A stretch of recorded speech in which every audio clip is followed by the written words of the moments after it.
प्रधानमंत्री नरेंद्र मोदी ने एक उच्च स्तरीय बैठक की अध्यक्षता की। इस बैठक में रक्षा मंत्री राजनाथ सिंह, राष्ट्रीय सुरक्षा सलाहकार Ajit Doval, chief of defence staff general Anil Chauhan, तीनों सेना प्रमुख और शीर्ष सुरक्षा अधिकारी शामिल हुए।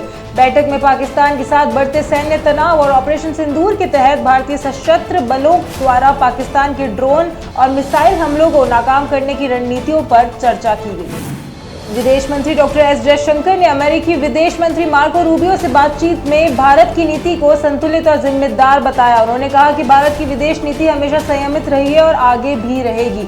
इस बातचीत में दोनों नेताओं ने द्विपक्षीय संबंधों और क्षेत्रीय मुद्दों पर विचार विमर्श किया।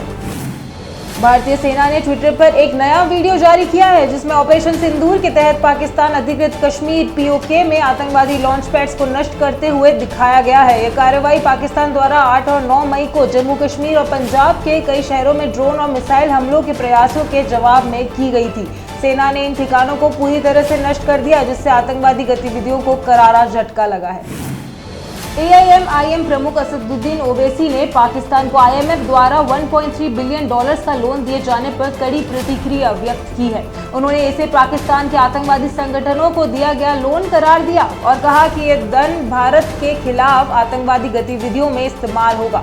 ओवैसी ने अमेरिका, कनाडा और जर्मनी जैसे देशों की चुप्पी पर भी सवाल उठाए, जो पाकिस्तान द्वारा आतंकवाद को बढ़ावा देने के बावजूद मौन है। जम्मू और कश्मीर की पीपुल्स डेमोक्रेटिक पार्टी की अध्यक्ष महबूबा मुफ्ती ने भारत और पाकिस्तान के बीच बढ़ते तनाव के बीच संवाद की आवश्यकता पर बल दिया है। उन्होंने ट्वीट किया कि भारत और पाकिस्तान को राजनीतिक मजबूरियों से ऊपर उठकर बातचीत शुरू करनी चाहिए।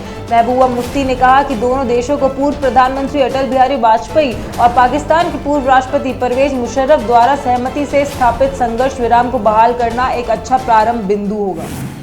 उत्तराखंड के मुख्यमंत्री पुष्कर सिंह धामी ने ट्वीट कर जानकारी दी कि चारधाम यात्रा निर्बाध रूप से जारी है और अब तक 4 लाख से अधिक श्रद्धालु धामों के दर्शन कर चुके हैं। उन्होंने बताया कि केदारनाथ धाम के लिए हेली सेवाएं पूरी तरह से संचालित हैं। सीएम ने श्रद्धालुओं से अपील की है कि वे किसी भी प्रकार की अफवाहों पर ध्यान न दें और यात्रा के दौरान हेल्पलाइन नंबर 1364 और 0135-1364 पर संपर्क करें।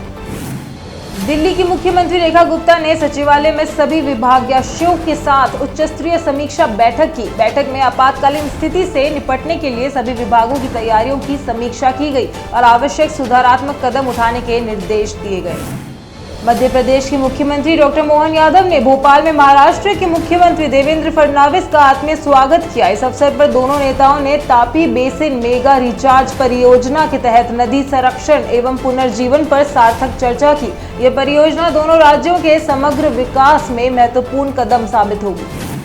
उत्तर प्रदेश के मुख्यमंत्री योगी आदित्यनाथ ने लखनऊ स्थित सिटी मॉन्टेसरी स्कूल में आयोजित शिक्षक धन्यवाद समारोह में भाग लिया। इस अवसर पर उन्होंने मेधावी विद्यार्थियों को सम्मानित कर उनके उत्साहवर्धन किया।